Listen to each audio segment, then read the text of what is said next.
وہ کہتا ہے آپ نماز شروع کرتے ہیں اور جب وہ نماز ختم کرتا ہے تو آپ اس کے ساتھ نماز ختم کرتے ہیں، اس کے بعد نماز ختم کرتے ہیں. تو یہ کیسی منافقت ہے کہ باقی کسی معاملے میں آپ نے اس کی بات نہیں ماننی، صرف نماز کے معاملے میں بات ماننی ہے. جب مر جائے کوئی اس وقت ہم نے اس پہ بھروسہ کر کے ٹرسٹ کر کے اپنے میت کا جنازہ اس سے پڑھوا دینا ہے. جب ہمارا کوئی بچہ پیدا ہو تو ہم نے اذان اس کی زبان سے کہلوانی ہے، مولانا صاحب کی زبان سے، امام کی زبان سے، لیکن باقی جو معاملات ہیں ان میں کسی اور سے مشورہ کرنا ہے. تو یہ ایک بڑی عجیب سی دو رنگی ہے. اس دو رنگی کو ختم کرنا چاہیے.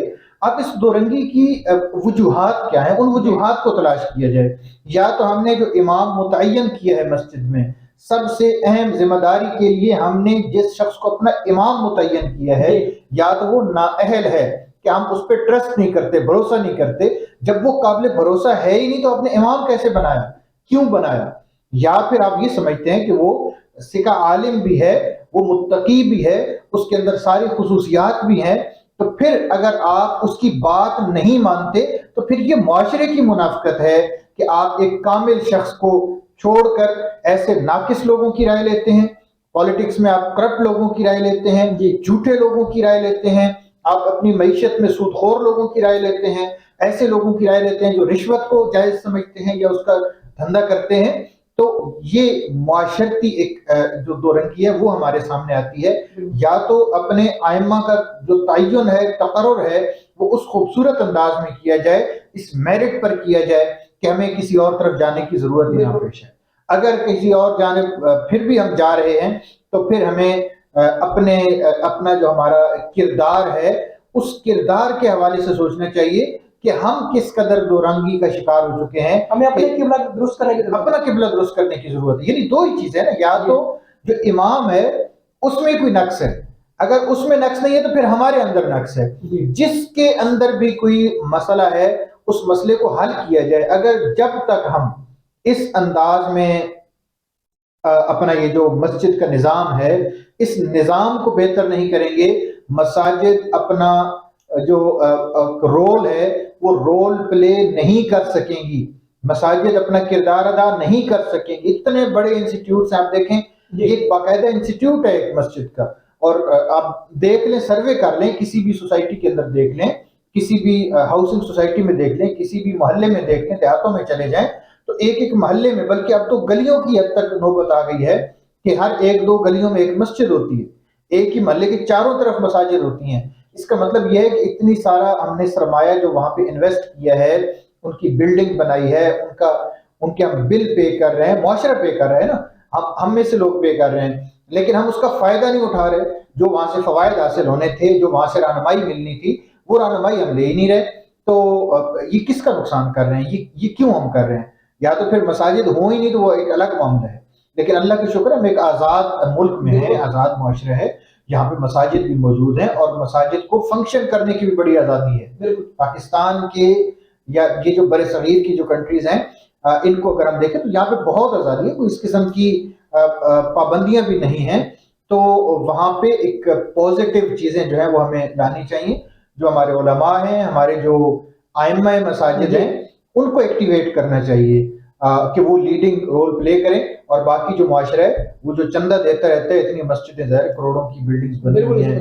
اچھا پھر خوبصورتی جو ہے وہ بھی دیکھیں تو قابل دید ہے. پھر ماہانہ جو اخراجات ہیں وہ بھی پورے کیے جا رہے ہیں، سب کچھ ہو رہا ہے، صرف ان کو ایکٹیویٹ نہیں کیا جا رہا. اور جو مساجد ہیں ان کو بند کر دیا جاتا ہے نماز کے علاوہ جو اوقات ہیں. بھئی یہ بند کرنے کا کیا مقصد ہے؟ اگر جو سیکیورٹی ریزنز ہیں کہ وہاں پہ سیکیورٹی نہیں ہے تو ظاہر سیکیورٹی کا اہتمام ہونا چاہیے. سیکیورٹی اس وجہ سے نہیں ہے کہ وہاں مسجد میں کوئی ہوتا ہی نہیں ہے، یعنی نماز کے جو وقفے ہیں ان وقفوں کے دوران وہاں پہ کوئی ہوتا ہی نہیں ہے، کوئی ایکٹیویٹی نہیں ہے، کوئی کرنے کو کام ہی نہیں ہے، تو وہاں پہ کوئی کام کیا جائے. مطلب دینی تعلیم بالغاں کے ادارے، یہ گورنمنٹ آف پاکستان کا ایک انیشیٹ رہا ہے کسی زمانے میں، مسجد مکتب جو سکول ہیں وہ بنائے جاتے تھے اور وہ ظہر سے پہلے وہاں پہ بچوں کو تعلیم دی جاتی تھی. تو اس قسم کی چیزیں تعلیم بالغاں کے ادارے بن سکتے ہیں، تربیت کے ادارے بن سکتے ہیں. وہاں پہ لوگوں کی ویلفیئر کے حوالے سے کوئی کام کیا جا سکتا ہے، تو مساجد کو ایکٹیویٹ کرنے کی ضرورت ہے. جو ائمہ ہیں وہ بھی ظاہر کوئی رول پلے کریں گے تو ان کی عزت ہوگی معاشرے میں. بالکل ڈاکٹر صاحب. اچھا ڈاکٹر صاحب، امام مسجد کا مسجد میں بہت اہم کردار ہوتا ہے.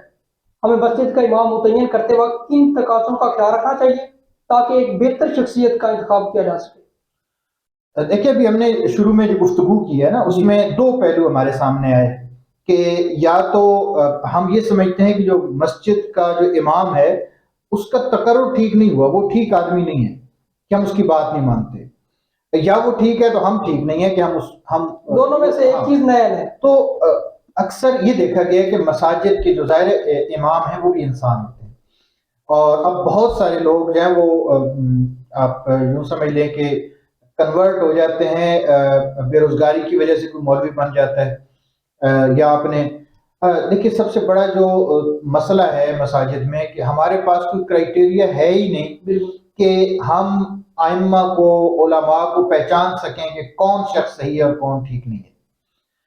ہمیں کچھ نہ کوئی ایسا کرائٹیریا بنانا چاہیے، کوئی نہ کوئی ایسے پوائنٹس، کوئی اسکیل ایسا ہو کہ جس سے ہم میئر کر سکیں کہ کیا یہ شخص مسجد کے قابل ہے یا نہیں ہے. اب بدقسمتی سے ہمارا سارا فوکس، اور اس میں ہمارے علماء کا بھی بڑا کردار ہے، ہمارے صوفیاء کا بھی بڑا کردار ہے، جو جاہل صوفیاء ہیں یا جو حقیقت سے ناواقف علماء ہیں. دیکھیں انسان، اللہ کے رسول صلی اللہ علیہ وسلم نے سب سے پہلے امت کے دلوں پر محنت کی ہے. سب سے پہلے آپ نے اپنا کردار پیش کیا ہے، کردار سازی پہ آپ نے محنت کی ہے، اندر کو ٹھیک کیا ہے، ظاہر آٹومیٹکلی ٹھیک ہوئے. بالکل سر.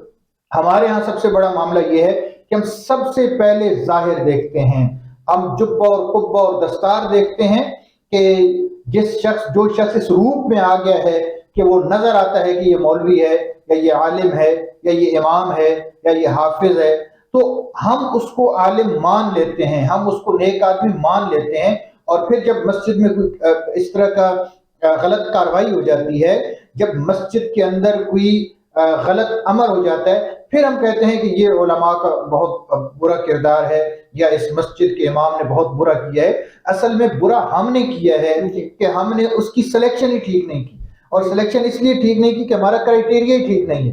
ہمیں پتہ ہی نہیں چلتا کہ کون شخص ہے وہ. دیکھیں ایک شخص کا اگر اس کا حلیہ متقین والا ہے، اس کا یہ مطلب تھوڑی کہ اس کا کردار بھی بہت اچھا ہے، اس کا یہ مطلب بھی نہیں ہے کہ وہ بہت بڑا عالم بھی ہے. اب دیکھیں بہت سارے ہمارے پاکستان کے اندر کئی ایسے جاسوس گرفتار ہوئے ہیں جو نیوز میں آئے ہیں کہ جو کئی سالوں سے کے پی کے کچھ علاقوں میں امامت خطابت کر رہے تھے، وہاں پہ جمعہ پڑھا تھا. وجہ یہ ہے کہ ہمارے پاس ایمان اور تقوی اور علم کو میئر کرنے کا کوئی اسکیل ہے ہی نہیں، ہم نے اس کو متعین ہی نہیں کیا. سب سے پہلی بات تو یہ ہے کہ امام کو متعین کرنے کے لیے کوئی ایسا اسکیل ہمیں پرووائڈ کرنا چاہیے، کوئی ایسی پوائنٹس ہمیں دیکھنے چاہیے کہ جن پوائنٹ سے ہم پہچان سکیں کہ کیا یہ شخص امامت کے قابل ہے یا نہیں ہے، اس کیٹیگری میں پورا کرتا ہے. ہاں کیٹیگری میں فال کرتا ہے یا نہیں کرتا. تو اب اس میں کیا ہو سکتا ہے، اس میں آپ اس کی جو علمی چیزیں ہیں ان کو آپ دیکھیں، اس کی نفسیات کو چیک کرنا بہت ضروری ہے. یہ بہت بڑی پرابلم ہے کہ دیکھیں ہمارے سول سرونٹ میں جب آفیسرز کو بھرتی کیا جاتا ہے، انٹرویوز ہوتے ہیں پبلک سروس کمیشن کے. آپ فیڈرل پبلک سروس کمیشن دیکھ لیں یا پروونشل جو پبلک سروس کمیشنز ہیں، ان کے انٹرویو میں ایک ماہر نفسیات بھی بیٹھا ہوتا ہے. اسی طرح ٹھیک ہے، ہماری مسجد کے قاری صاحب کے تعین میں کون بیٹھا ہوتا ہے؟ جو کرپٹ ترین جاہل ترین کمیٹی کا جو ممبر ہے، بوڑھا ممبر ہے، جس کو اپنی خبر نہیں ہوتی وہ کہاں بیٹھا ہوا ہے، وہ قاری صاحب کو متعین کر رہا ہوتا ہے. اور کس بنیاد کو متعین کر رہا ہوتا ہے کہ قاری صاحب کو جو امامہ شریفہ بڑا اچھا لگتا ہے، اس کی جو پگڑی ہے وہ بڑی اچھی ہے، ان کی فزیک بڑی اچھی ہے، ان کی آواز بڑی اچھی ہے، وہ شعر بڑے اچھے پڑھتے ہیں، ہاں یہ داڑھی. اور مطلب یہ کیا کرائٹیریا ہے؟ اب کہاں سے جھلکتا ہے کہ جس کی آواز اچھی ہے وہ اچھا آدمی ہے؟ کہاں سے یہ پتہ چلتا ہے جس کی پگڑی سب سے بڑی ہے یا کالی ہے یا سفید ہے یا گرین ہے؟ ہر ایک اپنی پسند ناپسند ہے. اس سے کہاں پتہ چلتا ہے کہ یہ شخص متقی اور علم والا ہے؟ تو ہمیں متعین کرتے ہوئے ان چیزوں کو دیکھنا چاہیے کہ اس کی نفسیات کیسی ہے، کیا یہ کرمینل مائنڈڈ تو نہیں ہے، پھر اس کا جو بیک گراؤنڈ وہ کیسا ہے، معاشرے میں جب رہا ہے تو اس کا کردار کیسا رہا ہے، اس کا چال چلن کیسا رہا ہے. اور اس کے بعد پھر کیونکہ یہ جو رسول اللہ صلی اللہ علیہ وسلم نے دین میں دین کی جو تبلیغ، عقائد کی تبلیغ کی، اس سے بھی پہلے کردار کی تبلیغ کی ہے، اپنے عمل سے کی ہے. آپ محمد رسول اللہ بعد میں مشہور ہوئے، الصادق اور الامین پہلے مشہور ہوئے. یعنی نبوت کا اعلان آپ نے بعد میں فرمایا، پھر عبادات اور یہ باقی چیزیں تو اس کی بھی بعد آئی ہیں. تو ہم سب سے پہلے اپنے وہ حلیے کو دیکھتے ہیں.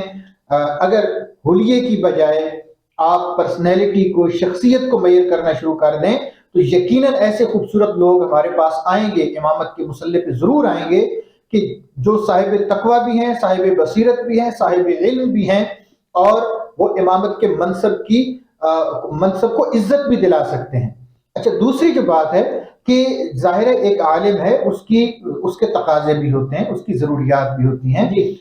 آپ اتنا اچھا پیکج دیں، آپ جو بلڈنگز پہ کروڑوں خرچ کرتے ہیں، آپ نے اگر 3 کروڑ کی بلڈنگ بنانی ہے، 1 کروڑ اس میں سے کم کر لیں، 1 کروڑ عالم کے لیے رکھ لیں، امام صاحب کے لیے رکھ لیں، اس کو جو آپ سیلری دیتے ہیں اس میں انکلوڈ کر لیں، اس کو کوئی بونس دے دیں، اس کو کوئی عید کے موقع پر دے دیں، اس کی کوئی ضرورت کے لیے آپ کوئی پیکج پرووائڈ کریں، تاکہ اس کو کم از کم کوئی اکنامیکل ایک اسٹیبلٹی اس کو نظر آئے، کوئی سیکیورٹی نظر آئے. اب مسئلہ یہ کہ جو ٹیلنٹڈ لوگ ہوتے ہیں، تو ظاہر ٹیلنٹڈ آدمی تو ہر شعبے میں جا سکتا ہے، تو وہ ایک سیکیور شعبے میں کیوں نہ جائے، وہ مسجد میں کیوں جائے؟ ظاہر مسجد میں پھر ایسے لوگ آتے ہیں کہ جو کسی اور فیلڈ میں نہیں جا سکتے، کیونکہ حالات ہی اتنے تنگ کر دیے گئے ہیں، اور اس میں جو بہت سارا کردار ہے وہ ہمارے معاشرے کا ہے. تو ہمیں ان چیزوں میں سدھار لانا چاہیے.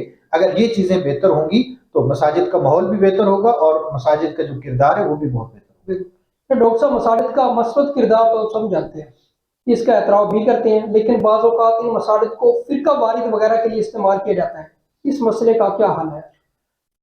فرقہ واریت جو ہے نا، اس کا نظریات سے بہت کم تعلق ہے. ہم سمجھتے ہیں کہ شاید نظریاتی طور پہ فلاں شخص اتنا مضبوط ہے تو کہ وہ دوسرے فرقے کو دیکھیں. آپ سروے کر کے دیکھ لیں، آپ نفسیات کے اعتبار سے دیکھ لیں، آپ جو معاشرہ ہے اس کے اعتبار سے دیکھ لیں، فرقہ واریت کا تعلق آپ کی معیشت سے ہے. ہمارا عالم، بہت سارے علماء ہو سکتے ہیں اس وجہ سے ناراض بھی ہو جائیں جن کی فرقہ واریت پہ نظام چل رہا ہے، بہت سے علماء اپنے لوگوں کو گمراہ کر کے، دوسرے فرقوں کے خلاف غصہ دلا کے، صرف اپنی جاب سیکیورٹی کو یقینی بنا رہے ہوتے ہیں. کیونکہ اگر ہم یہ کہنا شروع کر دیں کہ فلاں عالم کی بات بھی ٹھیک ہوتی ہے، فلاں مسلک کی بات بھی ٹھیک ہوتی ہے، اس میں جو سب سے بڑا ایک پریشانی کسی عالم کو ہو سکتی ہے وہ یہ ہوتی ہے کہ یہ پھر جو مجھے چندہ دینے والے لوگ ہیں، جو مجھے معاشی طور پر میرا سہارا بنے ہوئے، یہ کہیں اس طرف نہ چلے جائیں، وہ اپنا منزل نہیں بیچ پائیں گے. ہاں بالکل، وہ اپنا ظاہر ایک کاروبار کرنا ہے نا، پھر دین تو نہیں رہا. کیونکہ سیکیورٹی نہیں ہے، معاشرے نے سیکیورٹی نہیں دی ہے. اب ان لوگوں کو خود مینج کرنا پڑتا ہے، علماء کو خود مینج کرنا پڑتی ہیں اپنی ضروریات. اب وہ مینج کرنے کے لیے پھر وہ کیا کرتے ہیں کہ دوسرے کی پھر دوسرے سے روک. اب دیکھیں، ایک ہمارے آج کل ایک تصور ہے کہ جو فلاں عالم ہے اس کو بالکل سنو ہی نہیں، اگر آپ سنو گے تو آپ کے ایمان کو خطرہ ہے. استغفر اللہ، بھائی کسی کی بات سننے سے کیسے ایمان کو خطرہ ہے؟ یہ تو ہاں، یہ دیکھیں جو کفار مکہ تھے، یہ ان کا ڈائلاگ تھا اللہ کے رسول صلی اللہ علیہ وسلم کے بارے میں کہ یہ کوئی جادو ہے اس کے لفظوں میں کہ جو سنتا ہے اس کا ہو جاتا ہے. اس لیے رسول صلی اللہ علیہ وسلم کی، محمد رسول اللہ صلی اللہ علیہ وسلم کی بات ہی نہ سنو، وہ اپنے لوگوں کو کہا کرتے تھے. اور آج کل ہمارے لوگ کہہ رہے ہیں ایک دوسرے کے خلاف کہ فلاں کی بات ہی نہ سنو، فلاں کا موقف ہی نہ سنو. بھائی کیوں نہ سنو؟ سب کا موقف سنیں، سب کی بات سنیں. جو جھوٹ ہوتا ہے وہ سامنے آ جاتا ہے، جو حق ہوتا ہے وہ سامنے آ جاتا ہے. دیکھیں، جب سوالات آپ کے دماغ میں پیدا ہوں گے، آپ اپنے علماء سے پوچھیں. علماء یہ اپنے اندر کیپیبلٹی پیدا کریں، قابلیت پیدا کریں کہ اپنے لوگوں کے سوالوں کے جواب دے سکیں. کسی نے اگر کوئی غلط مس گائیڈ کر رہا ہے تو لوگ آپ کے سوال کرتے ہیں، ان سوالوں کے جواب. لیکن یہ کیسے ہوگا؟ یہ تبھی ہوگا جب ہم پوری ہوشمندی سے علماء کا اور جو ائمہ ہیں ان کا انتخاب کریں گے. جب تک امام آپ کا عالم پڑھا لکھا اور متقی نہیں ہوگا، تب تک یہ مساجد کا جو معاملات ہیں یہ ٹھیک نہیں ہو سکتے. اور مساجد کے ساتھ براہ راست ہمارا معاشرہ جڑا ہوا ہے، اور جب تک مساجد کے معاملات ہمارے ٹھیک نہیں ہوں گے، ہمارا معاشرہ ٹھیک نہیں ہو سکتا، کرائم ریٹ نیچے نہیں آئے گا. جی، بہت شکریہ ڈاکٹر صاحب. ناظرین، آج کے پروگرام کا وقت اب ختم ہوا. کل ہم حاضر ہوں گے کسی اور موضوع کے ساتھ. تب تک کے لیے اجازت دیجیے. اللہ.